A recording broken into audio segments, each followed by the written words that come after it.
अक्सर कहा जाता है कि दुनिया में सबसे भारी बोझ पिता के कंधे पर बेटे का जनाजा होता है, लेकिन उससे भी भारी बोझ वह होता है जब एक छोटा बच्चा अपने ही घर में बेगाना हो जाता है। यह कहानी है 7 साल के आर्यन की, जिसकी किस्मत ने उसे महलों जैसी खुशियों से उठाकर सीधे कांटों भरी राह पर डाल दिया। यह कहानी आपको बताएगी कि जब खून के रिश्ते पानी हो जाते हैं, तब एक मासूम की हिम्मत ही उसकी सबसे बड़ी ताकत बनती है। तो चलिए भावनाओं से भरी इस कहानी की शुरुआत करते हैं। बिहार के एक छोटे से कस्बे रामपुर में एक खुशहाल परिवार रहता था। घर के मुखिया थे राघवेंद्र और उनकी पत्नी थी सविता। उनका एक 7 साल का बेटा था जिसका नाम था आर्यन। राघवेंद्र शहर में एक छोटी सी कपड़े की दुकान चलाते थे और उसी से उनके घर का गुजारा बहुत अच्छे से एक चलता था। आर्यन अपने माता पिता की आंखों का तारा था। उसे कभी किसी चीज की कमी महसूस नहीं हुई थी। राघवेंद्र अक्सर आर्यन को गोद में बिठाकर कहते थे कि मेरा बेटा बड़ा होकर बहुत नाम कमाएगा। लेकिन नियति को शायद यह खुशियां मंजूर नहीं थीं। एक काली रात ने आर्यन की पूरी दुनिया को हमेशा के लिए अंधेरे में धकेल दिया। सर्दियों की रात थी। राघवेंद्र और सविता एक शादी समारोह से वापस लौट रहे थे। आर्यन घर पर अपनी दादी के पास सो रहा था। रास्ते में घना कोहरा था और सामने से आ रहे एक तेज रफ्तार ट्रक ने राघवेंद्र की मोटरसाइकिल को जोरदार टक्कर मार दी। वह हादसा इतना भयानक था कि राघवेंद्र और सविता को संभलने का मौका तक नहीं मिला और दोनों की मौके पर ही मृत्यु हो गई। जब यह खबर घर पहुंची तो कोहराम मच गया। आर्यन की बूढ़ी दादी यह सदमा बर्दाश्त नहीं कर सकी और 2 दिन बाद उन्होंने भी अपने प्राण त्याग दिए। 7 साल का आर्यन अब इस दुनिया में बिल्कुल अकेला रह गया था। कल तक जो घर खुशियों से गूंजता था, आज वहां मातम छाया हुआ था। अंतिम संस्कार के दिन पूरा मोहल्ला जमा था। लोग आपस में बातें कर रहे थे। कोई कह रहा था, हे भगवान, इस फूल से बच्चे का क्या होगा? तो कोई कह रहा था, बेचारा आर्यन इतनी छोटी उम्र में अनाथ हो गया।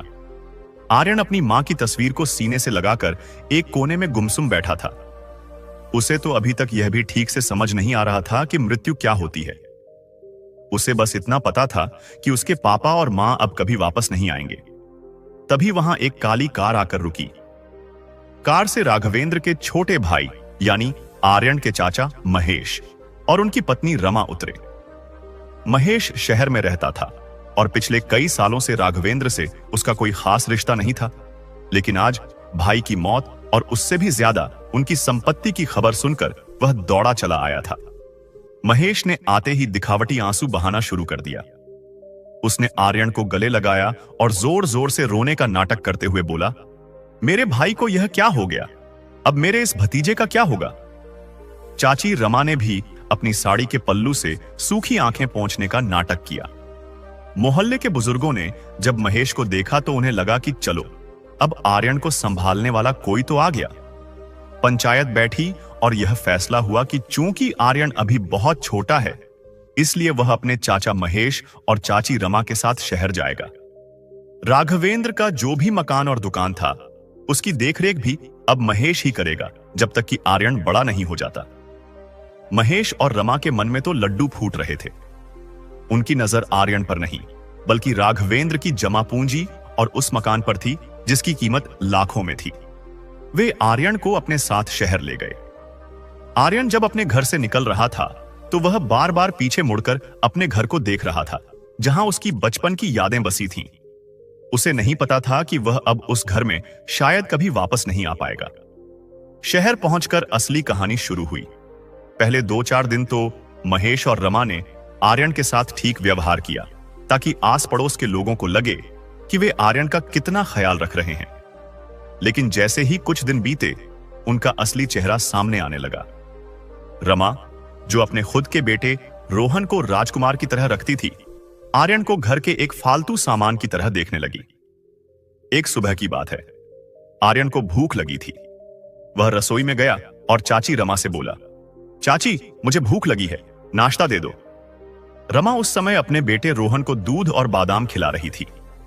आर्यन की आवाज सुनकर उसका चेहरा गुस्से से लाल हो गया। वह चिल्लाई, अरे महारानी का बेटा उठा नहीं कि भूख लग गई। यहां कोई लंगर नहीं चल रहा है। अगर खाना है तो पहले काम करना सीख। आर्यन सहम गया। उसने आज तक कभी ऊंची आवाज में बात नहीं सुनी थी। उसने डरते हुए पूछा, काम? क्या काम चाची?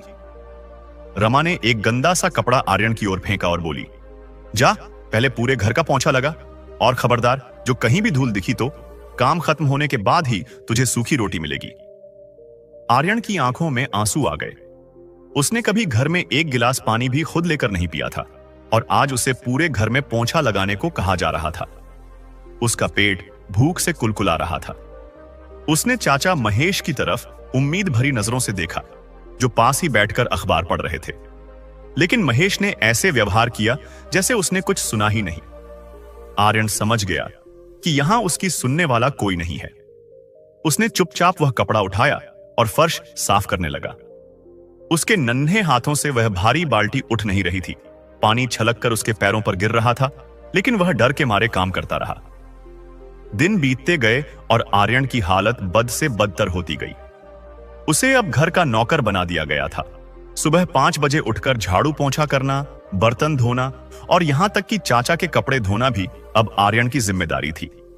उसे खाने में सिर्फ बची कुची रोटियां और पानी जैसी दाल मिलती थी।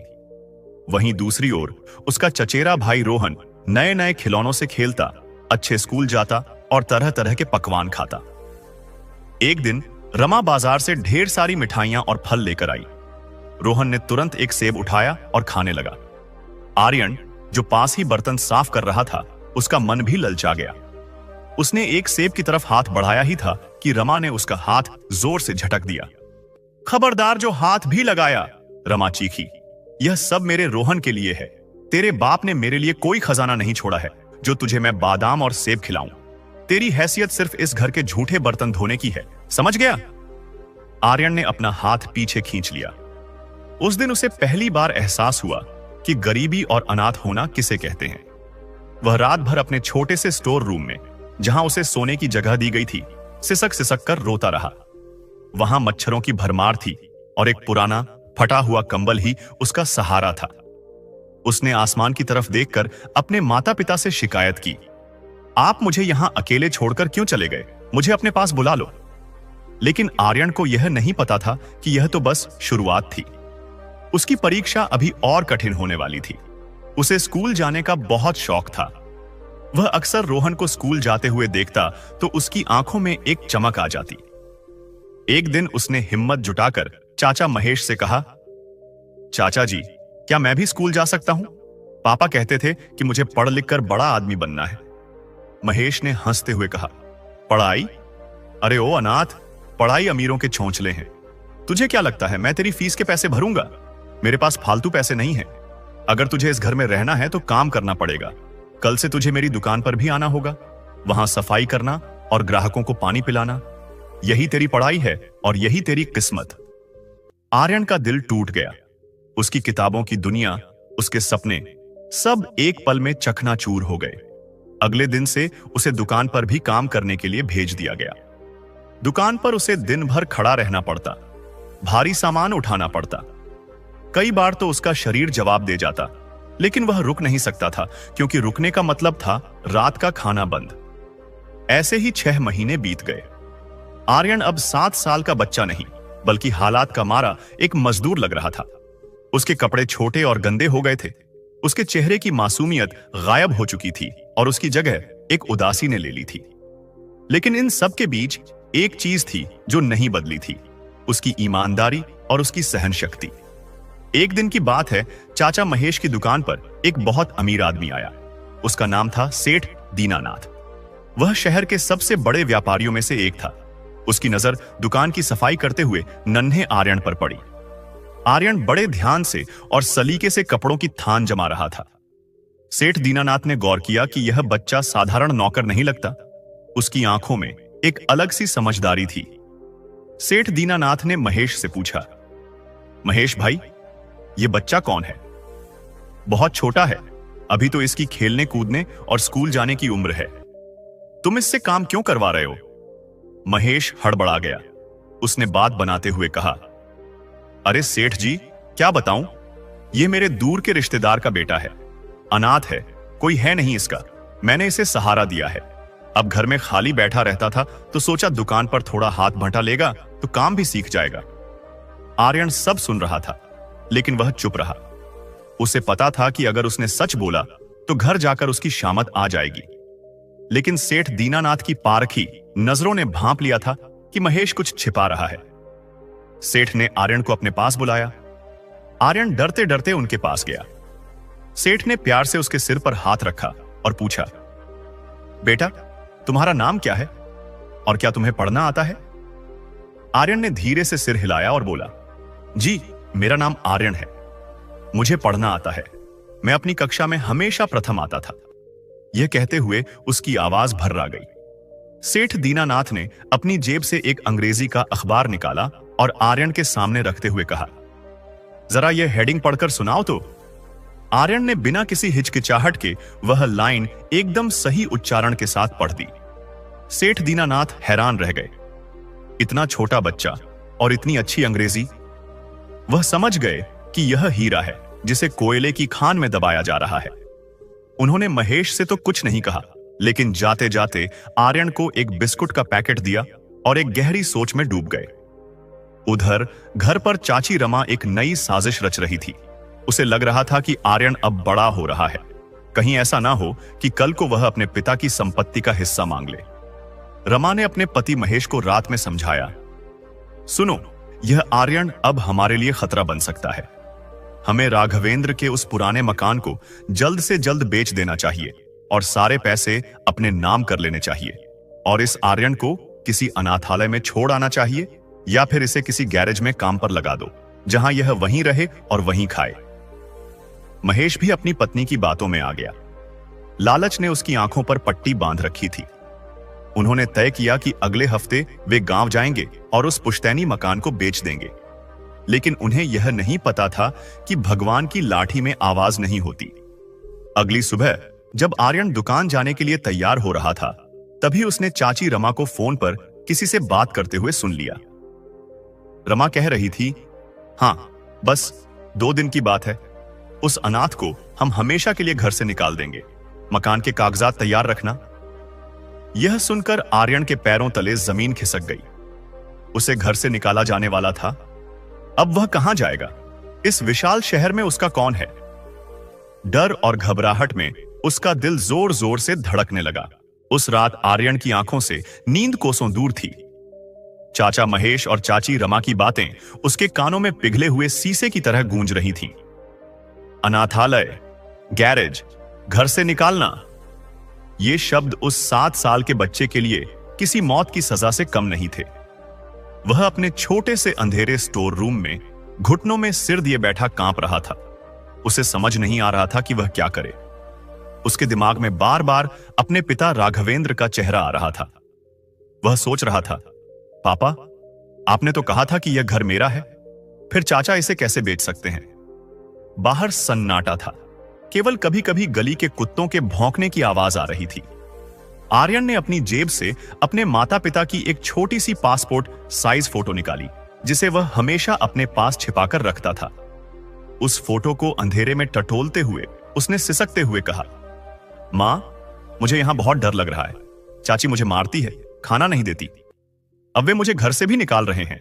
मैं कहां जाऊंगा मां? आंसुओं की धार उसके गालों से होते हुए उस फोटो पर गिर रही थी। तभी उसे एक विचार आया। सेठ दीनानाथ, वही एक इंसान थे जिन्होंने कल उसे प्यार से सिर पर हाथ फेरा था और बिस्कुट दिए थे।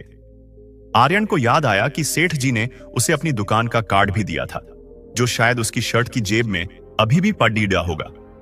उसने जल्दी से अपनी पुरानी शर्ट टटोली। हां, कार्ड वहीं था।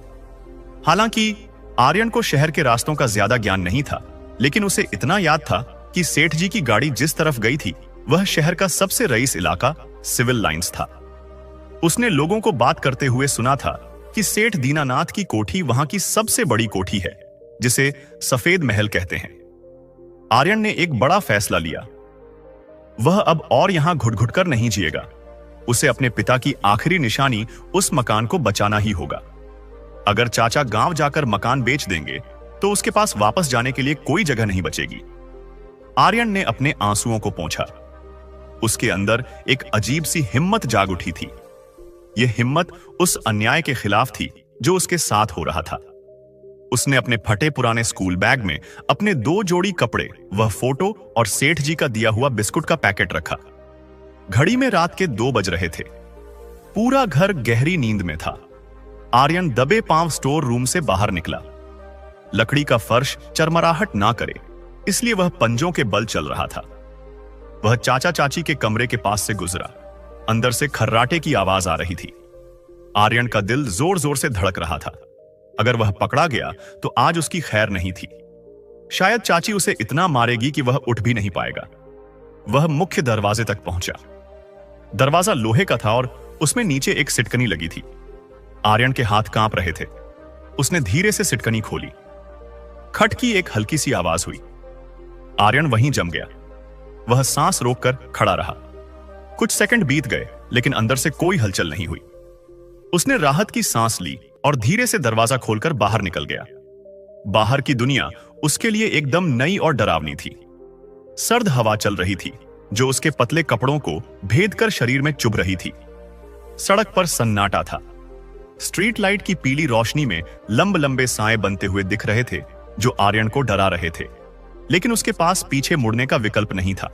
उसने भगवान का नाम लिया और सड़क पर दौड़ लगा दी। वह जितनी तेज भाग सकता था, भाग रहा था जैसे कोई अदृश्य राक्षस उसका पीछा कर रहा हो। कुछ दूर जाने के बाद वह थक कर एक दुकान के चबूतरे पर रुक गया। उसका सांस फूल रहा था। तभी उसे कुछ शराबी लोगों की आवाजें सुनाई दी जो लड़खड़ाते हुए उसी तरफ आ रहे थे। आर्यन डर गया। उसने सुना था कि शहर में रात को बच्चों को उठाने वाले लोग घूमते हैं। वह जल्दी से एक खंभे के पीछे छिप गया। वे लोग गाली गलौज करते हुए वहां से गुजर गए। आर्यन ने महसूस किया कि घर से भागना आसान है, लेकिन सड़क पर बचना बहुत मुश्किल। वह फिर से चलने लगा। उसे रास्ता ठीक से नहीं पता था, लेकिन वह अंदाजे से उस दिशा में चल रहा था जिधर उसे लगता था कि सिविल लाइंस होगा। चलते चलते उसके नन्हे पैरों में छाले पड़ गए थे। भूख और प्यास भी लग रही थी, लेकिन उसने वह बिस्कुट का पैकेट नहीं खोला। उसने सोचा, पता नहीं कब तक भूखा रहना पड़े, इसे बाद के लिए बचा कर रखता हूं। चलते चलते सुबह होने को आई। आसमान में हल्का उजाला फैलने लगा था। सड़कों पर दूध वाले और अखबार वाले दिखने लगे थे। आर्यन अब बुरी तरह थक चुका था। वह एक पार्क की बेंच पर बैठ गया। उसने पास ही एक व्यक्ति से पूछा, अंकल, सेठ दीनानाथ का घर सफेद महल कहां है? उस व्यक्ति ने आर्यन की हालत देखी। उसके गंदे कपड़े, बिखरे बाल और उदास चेहरा। उसने दया भाव से इशारा करते हुए बताया, बेटा, यहां से सीधे जाओ और चौराहे से दाएं मुड़ जाना। वहां जो सबसे बड़ा सफेद रंग का मकान दिखेगा वही है। आर्यन की आंखों में चमक आ गई। मंजिल अब करीब थी। उसने अपनी थकान को भूलकर फिर से चलना शुरू किया। करीब आधे घंटे बाद वह एक विशाल गेट के सामने खड़ा था। वह घर सचमुच किसी महल से कम नहीं था। ऊंची ऊंची दीवारें, बड़ा सा लोहे का गेट और अंदर खूबसूरत बगीचा। गेट पर 2 वर्दीधारी गार्ड खड़े थे जिनके हाथों में बंदूकें थीं। आर्यन गेट के पास गया, लेकिन एक गार्ड ने उसे डंडा दिखाते हुए रोका। ए लड़के, कहां जा रहा है? भाग यहां से, यह कोई धर्मशाला नहीं है। आर्यन ने गिड़गिड़ाते हुए कहा, गार्ड अंकल, मुझे सेठ दीनानाथ जी से मिलना है, बहुत जरूरी काम है, प्लीज मुझे अंदर जाने दीजिए। गार्ड जोर से हंसा, तुझे सेठ जी से मिलना है? अपनी शक्ल देखी है आईने में? रोज तेरे जैसे 10 भिखारी आते हैं। चल भाग यहां से, वरना डंडे से मार मार कर खाल उधेड़ दूंगा। आर्यन ने बहुत मिन्नतें की। अंकल, मैं भिखारी नहीं हूं, सेठ जी मुझे जानते हैं। कल वो मेरी चाचा की दुकान पर आए थे, उन्होंने मुझे यह बिस्कुट भी दिया था। आर्यन ने वह पैकेट दिखाया, लेकिन गार्ड का दिल नहीं पसीजा। उसने आर्यन को धक्का दे दिया। आर्यन सड़क पर गिर पड़ा। उसके घुटने छिल गए और खून निकलने लगा। उसकी आंखों से फिर आंसू बह निकले। वह इतनी दूर उम्मीद लेकर आया था और अब उसे दरवाजे से ही भगाया जा रहा था, लेकिन आर्यन ने हार नहीं मानी। वह गेट के सामने सड़क के दूसरी ओर एक पेड़ के नीचे बैठ गया। उसने ठान लिया कि जब सेठ जी बाहर आएंगे तो वह उनकी गाड़ी के सामने लेट जाएगा, लेकिन उनसे मिले बिना नहीं जाएगा। सूरज ऊपर छड़ाया था। धूप तेज होने लगी थी। आर्यन भूख और प्यास से बेहाल था, लेकिन उसकी नजरें टकटकी लगाकर उस गेट पर जमी थीं। करीब 10 बजे वह विशाल गेट खुला। एक चमचमाती हुई लंबी काली कार बाहर निकली। आर्यन ने तुरंत पहचान लिया, यह वही कार थी जो कल दुकान के बाहर खड़ी थी। आर्यन पूरी ताकत लगाकर खड़ा हुआ और कार की तरफ दौड़ा। गार्ड्स ने उसे पकड़ने की कोशिश की। पकड़ो उसे, ए रुक! लेकिन आर्यन जान की बाजी लगाकर दौड़ रहा था। वह कार के ठीक सामने आ गया और हाथ फैलाकर खड़ा हो गया। ड्राइवर ने जोर से ब्रेक लगाया। कार के टायर्स की चीखने की आवाज आई और कार आर्यन से बस कुछ इंच की दूरी पर रुक गई। आर्यन डर के मारे कांप रहा था, लेकिन वह अपनी जगह से नहीं हटा। ड्राइवर गुस्से में बाहर निकला। ए पागल लड़के, मरना है क्या? हट सामने से! तभी कार का पिछला दरवाजा खुला और सेठ दीनानाथ बाहर निकले। उन्होंने देखा कि एक छोटा सा बच्चा, जिसके कपड़े धूल से सने हैं और घुटने से खून बह रहा है, उनकी कार के सामने खड़ा है। उन्होंने ध्यान से देखा तो चौंक गए। अरे, ये तो वही बच्चा है, आर्यन! सेठ जी ने हैरानी से कहा। आर्यन ने सेठ जी को देखते ही अपनी सिसकियां रोक नहीं पाया। वह दौड़कर उनके पास गया और उनके पैरों में गिर पड़ा। सेठ जी, मुझे बचा लीजिए, मेरे चाचा मुझे मार डालेंगे। वो मेरे पापा का घर बेचना चाहते हैं। मेरे पास कोई नहीं है सेठ जी, प्लीज मेरी मदद कीजिए। आर्यन फूट फूट कर रो रहा था। सेठ दीनानाथ का दिल पसीज गया। उन्होंने तुरंत झुककर आर्यन को उठाया और उसे गले से लगा लिया। उस बच्चे का शरीर बुखार से तप रहा था और डर से कांप रहा था। सेठ जी ने ड्राइवर को इशारा किया। ड्राइवर ने पानी की बोतल दी। सेठ जी ने खुद अपने हाथों से आर्यन को पानी पिलाया और उसका चेहरा साफ किया। शांत हो जाओ बेटा, शांत हो जाओ। जब तक मैं हूं, तुम्हें कोई कुछ नहीं कर सकता। तुम बिल्कुल सुरक्षित हो। सेठ जी ने उसे ढांढस बंधाया। गार्ड्स यह देखकर सन्न रह गए कि जिस बच्चे को उन्होंने धक्के मारकर भगाया था, उसे शहर के सबसे अमीर सेठ गले लगा रहे हैं। सेठ दीनानाथ आर्यन को अपनी कार में बिठाकर अंदर हवेली में ले गए। अंदर का नजारा देखकर आर्यन की आंखें फटी की फटी रह गईं। उसने ऐसा घर सिर्फ टीवी में देखा था। मखमली सोफे, बड़े बड़े झूमर और नौकर चाकर। सेठ जी ने उसे सोफे पर बिठाया और नौकर को नाश्ता लाने का आदेश दिया। कुछ ही देर में गर्म दूध, फल और पराठे आर्यन के सामने थे। आर्यन ने पिछले 6 महीनों में पहली बार भरपेट खाना खाया। खाना खाने के बाद जब आर्यन थोड़ा सामान्य हुआ तो सेठ दीनानाथ ने उससे पूछा, अब बताओ बेटा, पूरी बात क्या है? तुम यहां कैसे आए और तुम्हारे चाचा क्या करना चाहते हैं? आर्यन ने एक एक बात सच सच बता दी। माता पिता की मौत, चाचा चाची का उसे शहर लाना, नौकरों जैसा सलूक करना, पढ़ाई छुड़वाना, दुकान पर काम करवाना और कल रात की वह फोन वाली बात जिसमें वे मकान बेचने और उसे अनाथालय भेजने की साजिश रच रहे थे। आर्यन की बातें सुनकर सेठ दीनानाथ का चेहरा गुस्से से लाल हो गया। वह मुट्ठियां भींचते हुए बोले, इतना नीच आदमी, अपने ही सगे भाई के बेटे के साथ ऐसा व्यवहार! एक मासूम बच्चे की जिंदगी बर्बाद कर रहा है और उसकी संपत्ति हड़पना चाहता है। मैं ऐसा हरगिज नहीं होने दूंगा। सेठ जी ने तुरंत अपना फोन निकाला और शहर के पुलिस कमिश्नर को फोन मिलाया, जो उनके अच्छे मित्र थे। हेलो कमिश्नर साहब, मुझे आपकी मदद चाहिए। एक बहुत ही गंभीर मामला है। एक अनाथ बच्चे का शोषण हो रहा है और उसकी संपत्ति हड़पने की साजिश चल रही है। मुझे अभी के अभी फोर्स चाहिए। हाँ, मैं खुद वहां जाऊंगा। फोन रखने के बाद सेठ जी ने आर्यन की ओर देखा और मुस्कुराए। बेटा, आज के बाद तुम्हें डरने की कोई जरूरत नहीं है। चलो, आज हम तुम्हारे चाचा को ऐसा सबक सिखाएंगे कि वह जिंदगी भर याद रखेंगे। तुम्हारा घर भी बचेगा और तुम्हारा बचपन भी। इधर चाचा महेश के घर में हड़कंप मचा हुआ था। सुबह जब रमा उठी और उसने देखा कि मुख्य दरवाजा खुला है और आर्यन गायब है, तो उसके होश उड़ गए। उसने महेश को जगाया। सुनिए, जल्दी उठिए, गजब हो गया, वह मनहूस लड़का भाग गया। रमा चिल्लाई। महेश हड़बड़ाकर उठा। उन्होंने पूरा घर छान मारा, लेकिन आर्यन कहीं नहीं था। स्टोर रूम में उसके कपड़े भी गायब थे। महेश के माथे पर पसीना आ गया। अगर वह पुलिस के पास चला गया तो, या उसने किसी को कुछ बता दिया तो? महेश ने घबराते हुए कहा।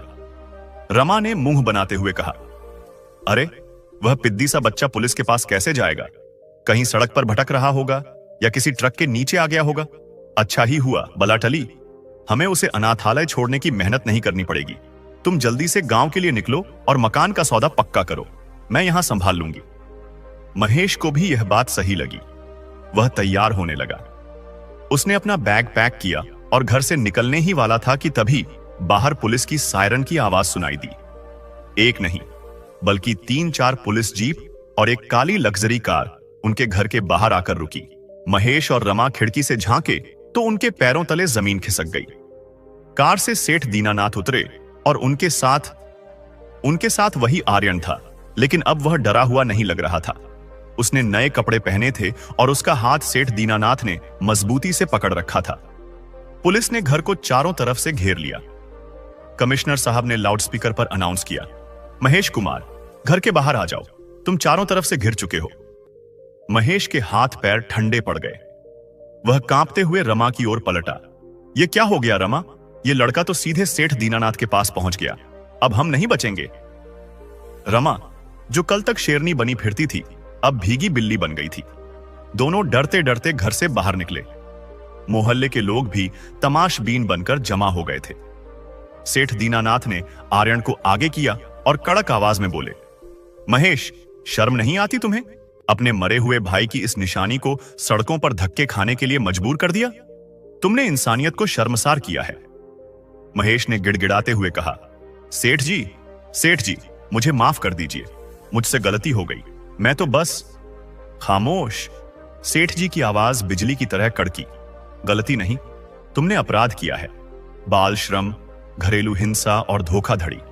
पुलिस कमिश्नर साहब, इन्हें गिरफ्तार कीजिए और हां, उस गांव वाले मकान के कागजात भी जब्त कीजिए। अब से आर्यन की कानूनी जिम्मेदारी मैं लेता हूं। पुलिस ने महेश और रमा को हथकड़ी पहना दी। मोहल्ले वाले, जो अब तक चुप थे, अब तरह तरह की बातें करने लगे। अच्छा हुआ, इन पापियों को सजा मिली, किसी ने कहा। आर्यन चुपचाप यह सब देख रहा था। उसे विश्वास नहीं हो रहा था कि उसका बुरा समय इतनी जल्दी खत्म हो गया। जब पुलिस महेश और रमा को ले जा रही थी, तो आर्यन ने सेठ जी का हाथ कसकर पकड़ लिया। उसे पहली बार सुरक्षित महसूस हो रहा था। लेकिन कहानी यहां खत्म नहीं हुई थी। यह तो बस एक नई शुरुआत थी।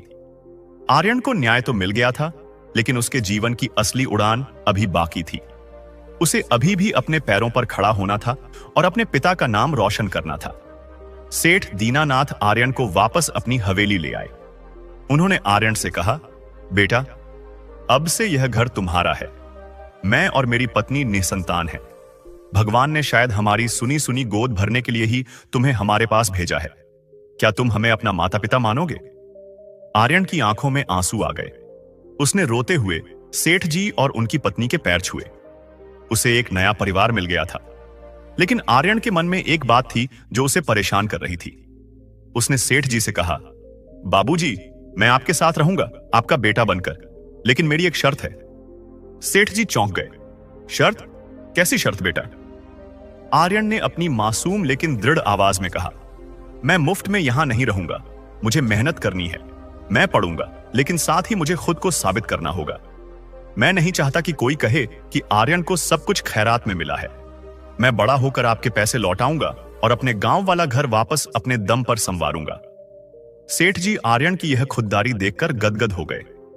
उन्होंने उसे गले लगाया और कहा, मुझे तुम पर नाज है बेटा, तुम जरूर बड़े आदमी बनोगे। समय का पहिया घूमा। आर्यन ने शहर के सबसे अच्छे स्कूल में दाखिला लिया। वह पढ़ाई में दिन रात एक करने लगा। वह अपनी कक्षा में हमेशा अव्वल आता। सेठ जी उसे हर सुविधा देते, लेकिन आर्यन ने कभी भी फिजूल खर्ची नहीं की। वह अपने लक्ष्य के प्रति एकदम एकाग्र था। समय के पंख होते हैं, यह कहावत आर्यन के जीवन पर बिल्कुल सटीक बैठती थी। देखते ही देखते 12 साल बीत गए। वह 7 साल का डरा सहमा आर्यन अब 22 साल का एक नौजवान बन चुका था। इन 12 सालों में बहुत कुछ बदल गया था। आर्यन ने अपनी मेहनत और लगन से न केवल पढ़ाई में झंडे गाड़े थे, बल्कि उसने सेठ दीनानाथ के संस्कारों को भी पूरी तरह अपना लिया था। उसने MBA की डिग्री हासिल की थी और कॉलेज में गोल्ड मेडल जीता था। लेकिन सबसे बड़ी बात यह थी कि अमीरी के बीच रहने के बावजूद आर्यन के पैर हमेशा जमीन पर रहे। उसे अपनी जड़ें याद थीं। उसे याद था कि भूख क्या होती है और गरीबी किसे कहते हैं। सेठ दीनानाथ अब बूढ़े हो चुके थे। उनका कपड़ों का व्यापार बहुत फैल चुका था, लेकिन उम्र का असर उनकी सेहत पर दिखने लगा था। वे चाहते थे कि आर्यन अब कारोबार संभाले, लेकिन आर्यन चाहता था कि वह काबिल बनकर ही कुर्सी पर बैठे, सिर्फ वारिस होने के नाते नहीं। एक दिन सेठ दीनानाथ के ऑफिस में बहुत हंगामा मचा हुआ था। सेठ जी के चेहरे पर गहरी चिंता की लकीरें थीं। उनके सामने उनका पुराना मैनेजर गुप्ता खड़ा था, जो सिर झुकाए हुए था। मामला बहुत गंभीर था।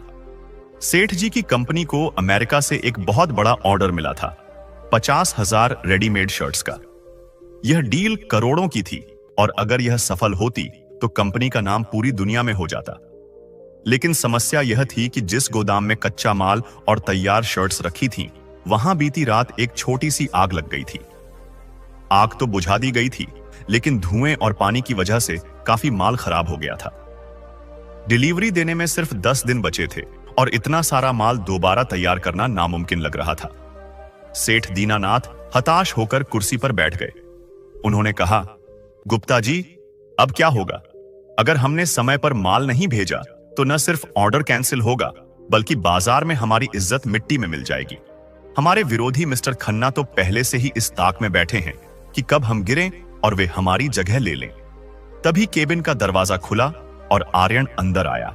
उसने नीला सूट पहन रखा था और उसके चेहरे पर एक अलग ही आत्मविश्वास था। उसने माहौल की गंभीरता को भांप लिया। आर्यन ने पानी का गिलास भरकर सेठ जी को दिया और शांत आवाज में बोला, बाबूजी, आप चिंता मत कीजिए। समस्या बड़ी है, लेकिन समाधान जरूर निकलेगा। आप बस मुझे यह बताइए कि हमारे पास कितना स्टॉक सही सलामत बचा है और हमें और कितना चाहिए। सेठ जी ने उदास होकर कहा, बेटा, आधा माल खराब हो चुका है। 10 दिनों में 25,000 शर्ट्स बनाना नामुमकिन है। हमारी फैक्ट्री की क्षमता दिन में सिर्फ 1,000 शर्ट्स बनाने की है। अगर हम रात दिन भी काम करें तो भी हम 15,000 से ज्यादा नहीं बना पाएंगे। आर्यन ने कुछ पल सोचा। उसने गणित लगाया और फिर मैनेजर गुप्ता की तरफ देखकर बोला, गुप्ता काका, क्या हमारे शहर में और भी छोटी गारमेंट यूनिट्स हैं जो हमारे जैसी क्वालिटी का काम करती हों? गुप्ता जी ने कहा, हां बेटा, शहर में कई छोटी छोटी यूनिट्स हैं, लेकिन वे सब अलग अलग काम करती हैं। उन सबको एक साथ लाना और हमारी क्वालिटी के हिसाब से काम करवाना बहुत मुश्किल है, और वे लोग हमसे ज्यादा पैसे मांगेंगे।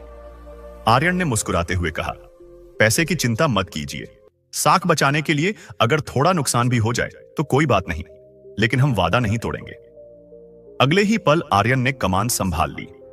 उसने तुरंत अपनी कार निकाली और गुप्ता जी को साथ लेकर शहर के औद्योगिक क्षेत्र की तरफ निकल पड़ा। वह उन छोटी छोटी फैक्ट्रियों में गया जहां कारीगर काम की कमी से परेशान थे। आर्यन ने उन सभी छोटे व्यापारियों को एक जगह इकट्ठा किया। आर्यन ने उन सबके सामने खड़े होकर हाथ जोड़कर कहा, भाइयों, आज मुझे आपकी मदद की जरूरत है। मेरे पिता समान सेठ दीनानाथ जी की इज्जत दांव पर लगी है। हमें 10 दिन में 25,000 शर्ट्स तैयार करनी है।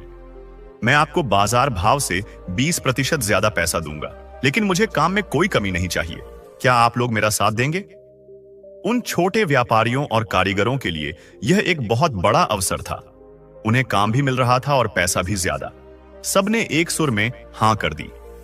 आर्यन ने तुरंत काम बांट दिया। उसने कच्चा माल उपलब्ध करवाया और खुद दिन रात एक कर दिया।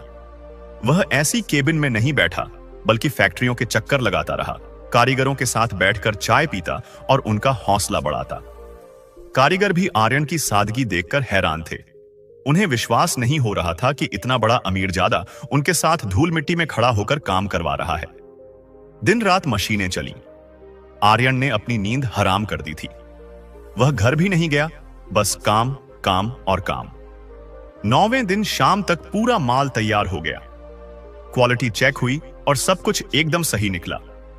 जब ट्रकों में माल लदा और पोर्ट के लिए रवाना हुआ, तब जाकर आर्यन ने राहत की सांस ली। जब आर्यन ऑफिस पहुंचा तो सेठ दीनानाथ की आंखों में खुशी के आंसू थे। उन्होंने आर्यन को गले लगा लिया और कहा, बेटा, आज तुमने मुझे सचमुच बचा लिया। मुझे गर्व है कि मैंने तुम्हें चुना। आज तुमने साबित कर दिया कि असली वारिस वह नहीं जो खून का हो, बल्कि वह है जो खून पसीना बहाकर परिवार की इज्जत बचाए। इस घटना के बाद व्यापार जगत में आर्यन का नाम छा गया। विरोधी मिस्टर खन्ना, जो दीनानाथ की बर्बादी का जश्न मनाने की तैयारी कर रहे थे, हाथ मलते रह गए। आर्यन ने न सिर्फ व्यापार को बचाया, बल्कि उसे एक नई ऊंचाई पर भी पहुंचा दिया। लेकिन इतनी सफलता के बाद भी आर्यन के मन में एक कसक बाकी थी। उसका अतीत, उसका अपना गांव रामपुर और उसके पिता का वह पुराना मकान। वह मकान जिसे उसके चाचा महेश ने हड़पने की कोशिश की थी। कोर्ट केस के बाद वह मकान आर्यन के नाम हो गया था, लेकिन वह पिछले 12 सालों से वहां गया नहीं था। उस मकान में ताला लगा हुआ था और उसकी देखरेख गांव का ही एक पुराना नौकर करता था। आर्यन ने एक दिन रात के खाने के समय सेठ जी और मां से कहा, बाबूजी, मां, मैं कुछ दिनों के लिए अपने गांव जाना चाहता हूं। मुझे अपने पुराने घर की याद आ रही है। मैं चाहता हूं कि उस घर को ठीक करवाऊं और अपने माता पिता की याद में वहां कुछ अच्छा काम करूं। सेठानी जी ने प्यार से कहा, जरूर जाओ बेटा, अपनी मिट्टी को कभी नहीं भूलना चाहिए, लेकिन अकेले मत जाओ, ड्राइवर और नौकरों को साथ ले जाओ। आर्यन ने कहा, नहीं मां, मैं अपनी कार से खुद जाऊंगा। मैं वहां सेठ आर्यन बनकर नहीं, बल्कि उसी पुराने आर्यन बनकर जाना चाहता हूं। मैं देखना चाहता हूं कि समय के साथ मेरा गांव कितना बदला है। अगली सुबह आर्यन अपनी लग्जरी कार छोड़कर एक साधारण सी एसयूवी लेकर गांव की ओर निकल पड़ा। जैसे जैसे वह गांव के करीब पहुंच रहा था, उसका दिल जोर जोर से धड़क रहा था। 12 साल बाद वह उन गलियों में वापस जा रहा था जहां उसका बचपन बीता था, जहां उसके माता पिता की चिता जली थी और जहां से उसे भागना पड़ा था। दोपहर होते होते आर्यन की गाड़ी रामपुर की सीमा में दाखिल हुई। गांव अब काफी बदल चुका था। कच्ची सड़कों की जगह पक्की सड़कें बन गई थीं। बिजली के खंभे लग गए थे, लेकिन हवा में वही पुरानी मिट्टी की खुशबू थी। आर्यन ने गाड़ी अपने पुराने घर के सामने रोकी। उसका घर, वह 2 मंजिला मकान, अब खंडहर जैसा लग रहा था। दीवारों का प्लास्टर झड़ चुका था, लोहे के गेट पर जंग लग गया था और आंगन में जंगली घास उगाई थी। आर्यन गाड़ी से उतरा और गेट पर हाथ रखा। उसकी आंखों के सामने फ्लैशबैक चलने लगा। कैसे उसके पापा यहां स्कूटर खड़ा करते थे, कैसे मां आंगन में तुलसी को जल देती थी। उसकी आंखों में नमी आ गई। तभी पास के घर से एक बुजुर्ग महिला बाहर निकली। उसने आर्यन को और उसकी गाड़ी को घूर कर देखा। आर्यन ने उन्हें पहचाना। यह पड़ोस वाली काकी थी, जो बचपन में उसे बहुत प्यार करती थी। आर्यन ने उनके पास जाकर पैर छुए। प्रणाम काकी, पहचाना मुझे? बुजुर्ग महिला ने अपनी मोटी चश्मे के पीछे से आंखें सिकोड़ी और ध्यान से देखा। फिर अचानक उनकी आंखों में चमक आ गई। अरे, यह तो राघवेंद्र का बेटा आर्यन है ना? तू तो एकदम राजा बेटा बन गया है रे, इतने सालों बाद आया।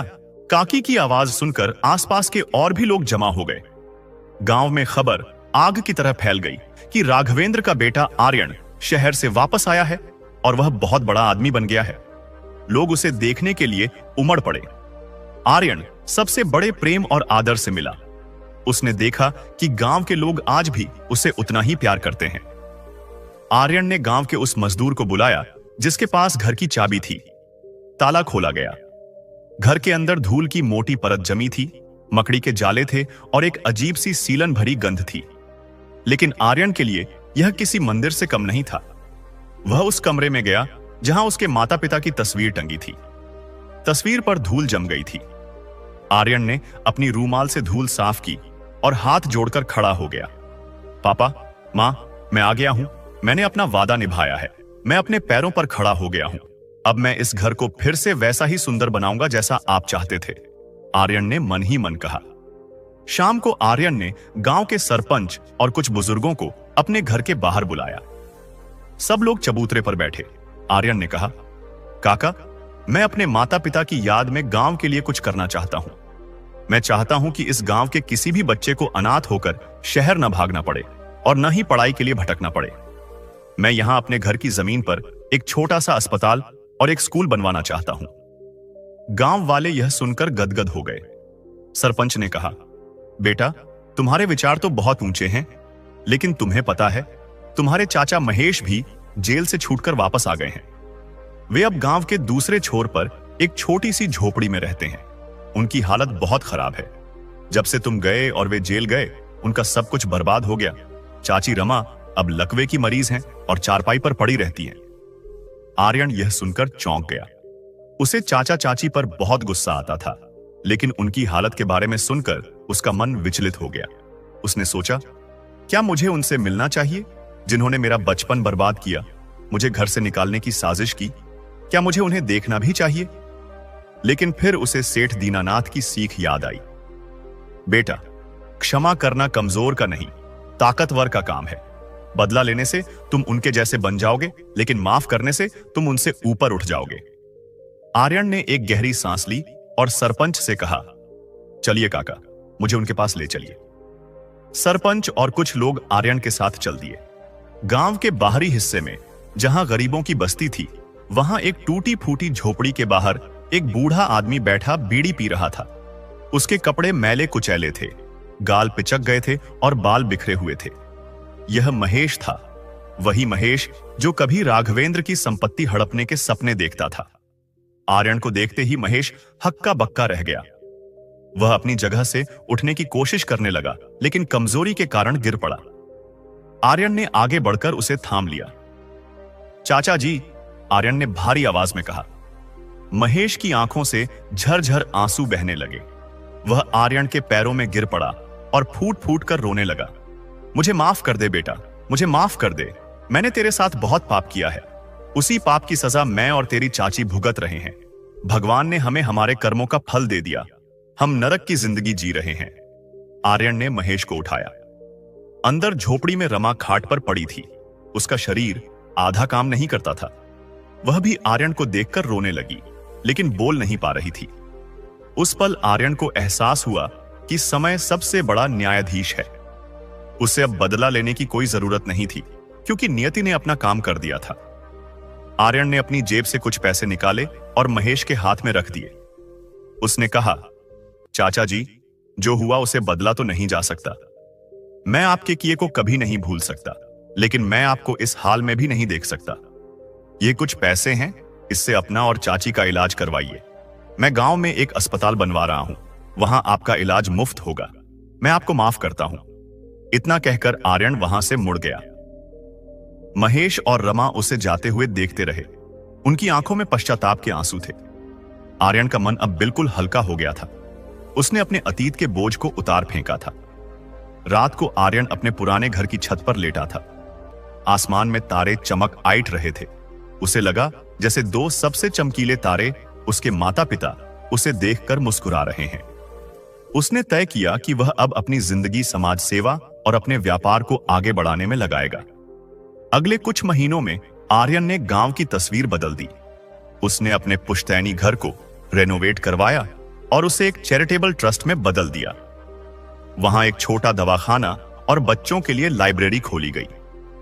गांव के लोग आर्यन को देवता मानने लगे। इधर शहर में भी आर्यन ने एक नई मिसाल पेश की। उसने अनाथ बच्चों के लिए एक स्कॉलरशिप प्रोग्राम शुरू किया, जिसका नाम उसने राघवेंद्र शिक्षा योजना रखा। उसका मकसद था कि पैसे की कमी की वजह से किसी भी आर्यन का सपना न टूटे। जीवन अपनी गति से चल रहा था। आर्यन अब 23 साल का हो चुका था। सेठ दीनानाथ और उनकी पत्नी अब चाहते थे कि आर्यन का घर बस जाए। वे उसके लिए रिश्ता ढूंढ रहे थे, लेकिन आर्यन ने फैसला किया था कि वह उसी लड़की से शादी करेगा जो उसके विचारों को समझे और सादगी पसंद हो। और फिर एक दिन नियति ने उसे किसी खास से मिलवाया। एक दिन आर्यन अपने बनवाए हुए अनाथालय के दौरे पर गया था। वहां उसने देखा कि बच्चों के बीच एक लड़की बैठी कहानी सुना रही है। वह लड़की बहुत ही साधारण सलवार कमीज में थी, लेकिन उसकी सादगी में एक अलग ही आकर्षण था।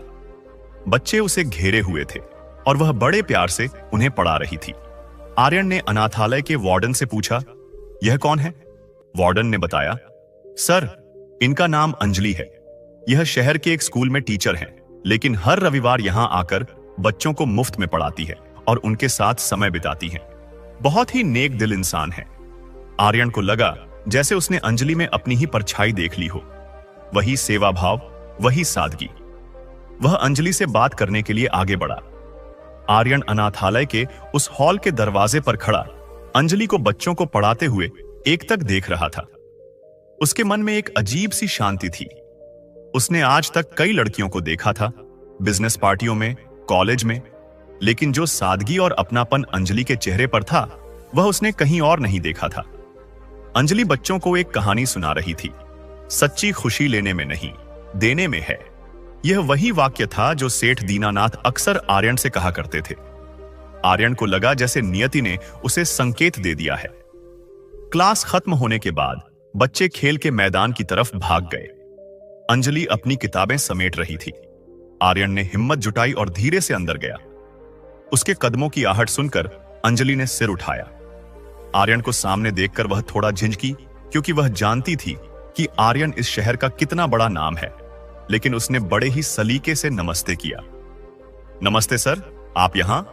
आज तो इंस्पेक्शन का दिन नहीं था, अंजलि ने विनम्रता से पूछा। उसे लगा कि आर्यन शायद काम के सिलसिले में आया है। आर्यन मुस्कुराया और बोला, नमस्ते अंजलि जी, मैं यहां इंस्पेक्शन के लिए नहीं, बल्कि सुकून की तलाश में आया था। और सच कहूं तो आपकी बातें सुनकर मुझे वह सुकून मिल गया। आप बच्चों को बहुत अच्छा पढ़ाती हैं। अंजलि ने लजाते हुए नजरें झुका ली। धन्यवाद सर, ये बच्चे ही मेरा परिवार हैं। इनके साथ वक्त बिताना मुझे अच्छा लगता है। उस दिन आर्यन और अंजलि के बीच काफी देर तक बातें हुई। आर्यन ने जाना कि अंजलि एक मध्यम वर्गीय परिवार से है। उसके पिता एक रिटायर्ड स्कूल टीचर हैं और मां गृहिणी है। अंजलि के विचारों में आधुनिकता और संस्कारों का एक सुंदर मेल था। वह सिर्फ अपने लिए नहीं, समाज के लिए जीना चाहती थी। आर्यन को लगा कि यही वह जीवन साथी है जिसकी उसे तलाश थी, जो उसके पैसे से नहीं बल्कि उसके काम और स्वभाव से प्यार करे। घर लौटकर आर्यन ने सेठ दीनानाथ और मां को अंजलि के बारे में बताया। सेठ जी और सेठानी जी आर्यन की पसंद पर बहुत खुश हुए। वे अगले ही दिन शगुन लेकर अंजलि के घर पहुंच गए। अंजलि के माता पिता तो हैरान ही रह गए कि शहर का इतना बड़ा सेठ उनके साधारण से घर में अपने बेटे का रिश्ता लेकर आया है।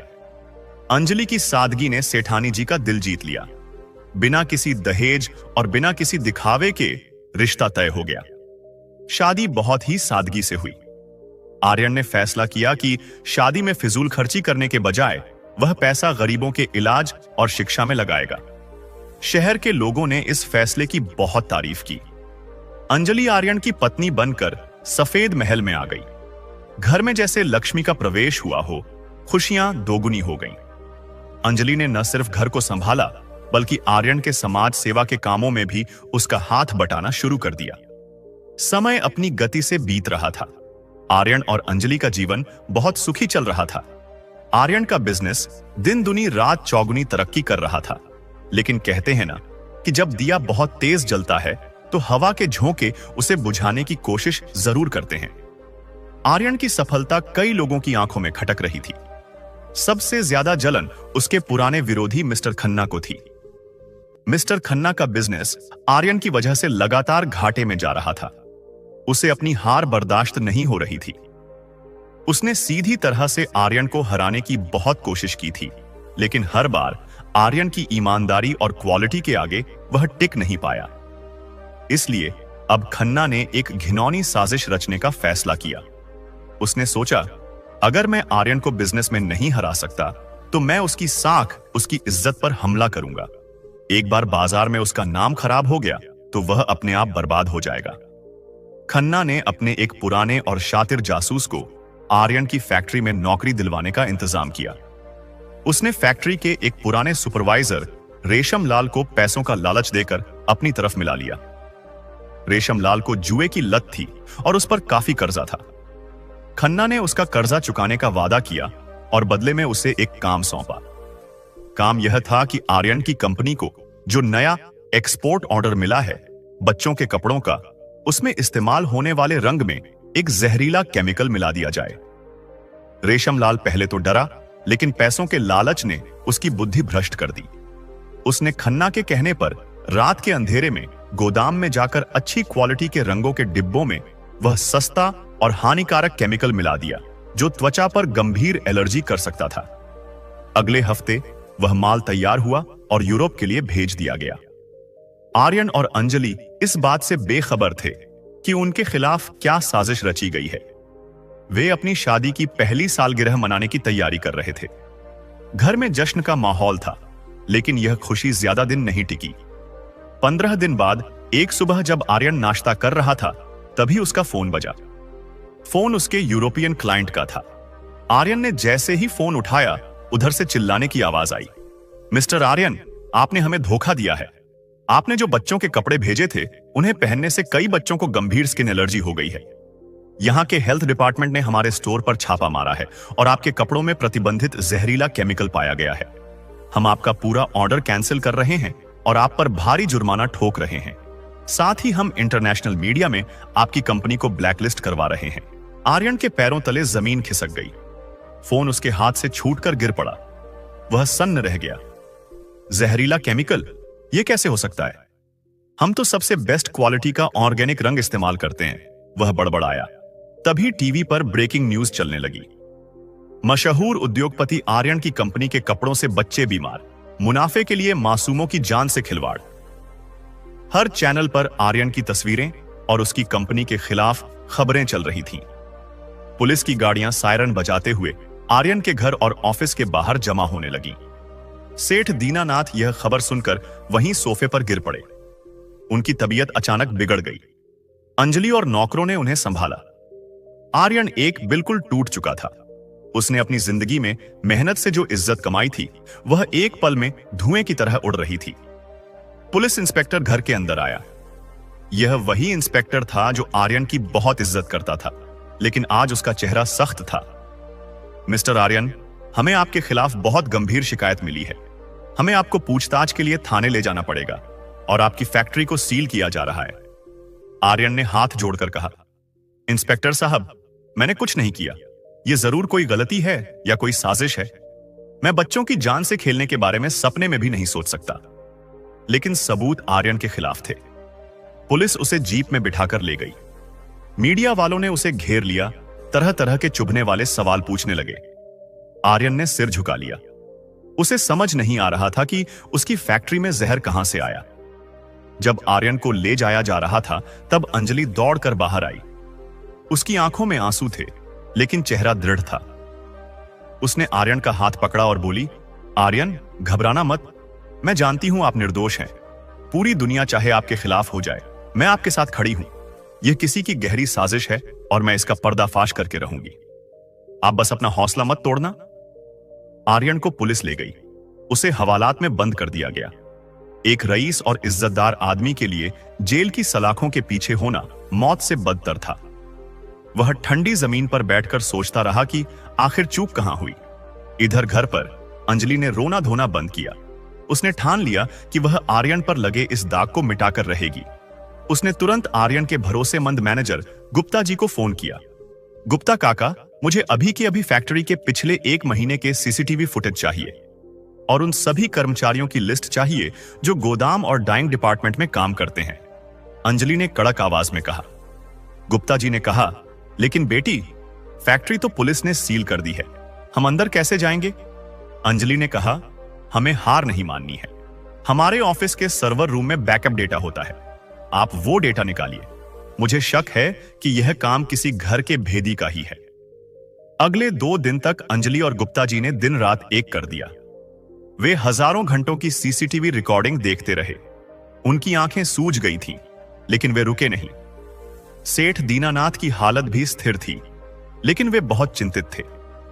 तीसरी रात जब अंजलि कंप्यूटर स्क्रीन पर रिकॉर्डिंग देख रही थी, अचानक उसकी नजर एक फुटेज पर अटकी।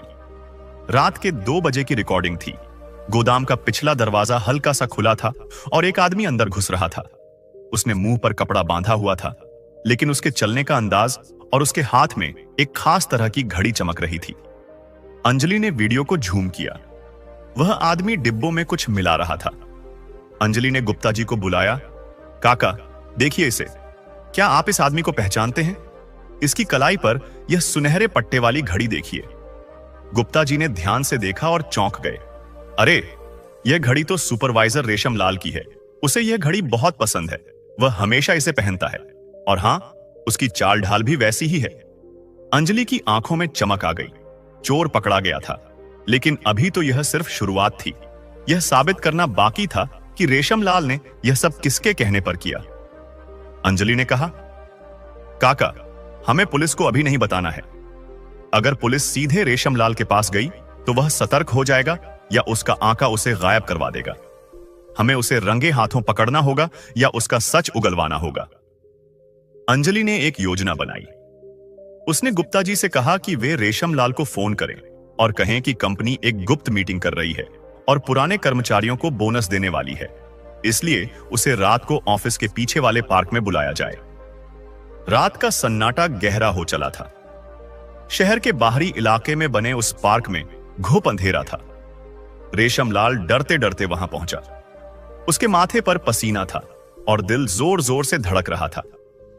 गुप्ता जी ने उसे फोन पर कहा था कि पुलिस उसे ढूंढ रही है और अगर वह बचना चाहता है तो तुरंत पार्क में आ जाए, जहां कंपनी उसे पैसे देकर शहर से बाहर भगाने का इंतजाम करेगी। रेशम लाल को लगा कि कंपनी अपनी बदनामी से बचने के लिए उसकी मदद कर रही है। पेड़ की ओट में गुप्ता जी खड़े थे। उनके पास ही झाड़ियों के पीछे अंजलि और पुलिस इंस्पेक्टर छिपे हुए थे। इंस्पेक्टर ने अंजलि के कहने पर सादे कपड़ों में वहां मोर्चा संभाल रखा था ताकि रेशम लाल को शक न हो। रेशम लाल ने दबी आवाज में पुकारा, गुप्ता साहब, आप कहां हैं? गुप्ता जी सामने आए। उनके हाथ में एक नोटों से भरा बैग था। गुप्ता जी ने घबराए हुए स्वर में नाटक करते हुए कहा, रेशम, तुम आ गए। पुलिस तुम्हारे घर पहुंचने ही वाली है। ये लो पैसे और निकल जाओ यहां से। लेकिन एक बात बताओ, तुमने ऐसा क्यों किया? क्या हमारी कंपनी ने तुम्हें कम वेतन दिया था या किसी ने तुम्हें मजबूर किया? रेशम लाल ने बैग की तरफ हाथ बढ़ाते हुए कहा, साहब, मुझे माफ कर दीजिए। मैं नहीं करना चाहता था, मेरी मजबूरी थी। उन जुए के कर्जों ने मेरी जान ले ली होती और फिर उस आदमी ने मुझे बहुत बड़ी रकम का लालच दिया। गुप्ता जी ने चालाकी से पूछा, किस आदमी ने? कम से कम हमें पता तो हो कि हमारा दुश्मन कौन है। रेशम लाल ने इधर उधर देखा और फुसफुसाते हुए बोला, मिस्टर खन्ना, वही खन्ना जो सेठ जी के विरोधी हैं। उन्होंने ही मुझे वह जहरीला केमिकल दिया था और कहा था कि अगर मैंने उसे ढाई में मिला दिया तो मेरा सारा कर्जा उतर जाएगा। साहब, मैं बुरे वक्त का मारा था, मुझे बचा लीजिए। जैसे ही रेशम लाल के मुंह से यह सच निकला, झाड़ियों के पीछे से तेज फ्लैशलाइट जली। अंजलि अपने मोबाइल के साथ बाहर निकली, जिसमें सब कुछ रिकॉर्ड हो चुका था। उसके पीछे इंस्पेक्टर और 4 पुलिस वाले थे। रेशम लाल के होश उड़ गए। वह भागने के लिए मुड़ा, लेकिन पुलिस ने उसे दबोच लिया। अंजलि ने कड़क आवाज में कहा, रेशम काका, आपने चंद पैसों के लिए ईमान बेच दिया, और उन मासूम बच्चों का क्या जिन्हें आपकी वजह से तकलीफ हुई? अब आप भी जेल जाएंगे और आपका वो मालिक खन्ना भी। पुलिस ने उसी वक्त रेशम लाल की निशानदेही पर मिस्टर खन्ना के आलीशान बंगले पर छापा मारा। खन्ना उस वक्त अपनी जीत का जश्न मना रहा था और शराब पी रहा था। पुलिस को देखते ही उसके हाथ से गिलास छूट गया। रेशम लाल ने गवाही दी और खन्ना के घर से उस जहरीले केमिकल की बाकी बोतलें भी बरामद हो गईं। खन्ना को रंगे हाथों गिरफ्तार कर लिया गया। अगली सुबह का सूरज आर्यन के लिए एक नई उम्मीद लेकर आया। पुलिस कमिश्नर ने खुद प्रेस कॉन्फ्रेंस बुलाई। उन्होंने मीडिया के सामने वह वीडियो सबूत पेश किया और बताया कि कैसे आर्यन को फंसाने के लिए एक घिनौनी साजिश रची गई थी। उन्होंने आर्यन को बाइज्जत बरी करने का आदेश दिया। जब आर्यन जेल के दरवाजे से बाहर आया तो वहां हजारों की भीड़ जमा थी, लेकिन इस बार वे उसके खिलाफ नारे नहीं लगा रहे थे, बल्कि फूलों की माला लेकर खड़े थे। अंजलि सबसे आगे खड़ी थी। आर्यन को देखते ही वह दौड़कर उसके पास गई। आर्यन ने अंजलि को गले लगा लिया। उसकी आंखों में आंसू थे। तुमने कर दिखाया अंजलि। अगर तुम न होती तो शायद मैं आज भी काल कोठरी में होता, आर्यन ने रूंधे गले से कहा। अंजलि ने मुस्कुराते हुए कहा, आप मेरी ताकत हैं आर्यन, और सत्य को परेशान किया जा सकता है, पराजित नहीं। मीडिया ने आर्यन से माफी मांगी। आर्यन ने बड़ेपन का परिचय देते हुए कहा, मैं किसी से नाराज नहीं हूं, बस इतना चाहता हूं कि बिना सच जाने किसी को मुजरिम न ठहराया जाए। आर्यन के घर वापस आने पर ऐसा जश्न मना जैसे दिवाली हो। सेठ दीनानाथ ने बेटे और बहू की आरती उतारी। उनका सीना गर्व से चौड़ा हो गया था। उन्होंने कहा, आज मुझे विश्वास हो गया कि मेरे बाद मेरा बिजनेस और मेरा परिवार सुरक्षित हाथों में है। मिस्टर खन्ना और रेशम लाल को कोर्ट ने कड़ी सजा सुनाई। खन्ना का बिजनेस पूरी तरह डूब गया क्योंकि समाज ने ऐसे बेईमान आदमी से रिश्ता तोड़ लिया। इसके बाद आर्यन का जीवन और भी चमक उठा। इस घटना ने लोगों के दिलों में आर्यन के लिए इज्जत और बढ़ा दी। उसके क्लाइंट्स ने न सिर्फ पुराने ऑर्डर वापस दिए, बल्कि माफी मांगते हुए दोगुने ऑर्डर दिए। आर्यन ने अपने मुनाफे का एक बड़ा हिस्सा बच्चों के अस्पतालों को दान कर दिया। कुछ साल बाद आर्यन और अंजलि के घर एक प्यारी सी बेटी ने जन्म लिया। उन्होंने उसका नाम निष्ठा रखा, जिसका अर्थ होता है वफादारी और विश्वास। आर्यन अक्सर अपनी बेटी को अपनी गोद में लेकर वही कहानी सुनाता जो उसे बचपन में एक बार अनाथालय में समझ आई थी, कि जीवन में पैसा आता जाता रहता है, लेकिन इंसान का चरित्र ही उसकी असली संपत्ति है। आर्यन ने अपने गांव रामपुर को भी नहीं भूला। वहां अब एक बड़ा कॉलेज बन चुका था। उसके चाचा महेश और चाची रमा अब सुधर चुके थे और मंदिर में सेवा करके अपना शेष जीवन शांति से काट रहे थे। आर्यन अक्सर अपनी हवेली की छत पर खड़ा होकर आसमान की ओर देखता और अपने माता पिता को याद करता। वह एक अनाथ लड़का जिसे दुनिया ने ठुकरा दिया था, आज अपनी मेहनत, ईमानदारी और अंजलि जैसी जीवन संगिनी के साथ एक सफल और सुखी जीवन जी रहा था। कहानी का अंत एक सुखद एहसास के साथ हुआ। आर्यन ने साबित कर दिया कि कीचड़ में कमल खिल सकता है और अगर इरादे नेक हों तो पूरी कायनात आपको जिताने में लग जाती है।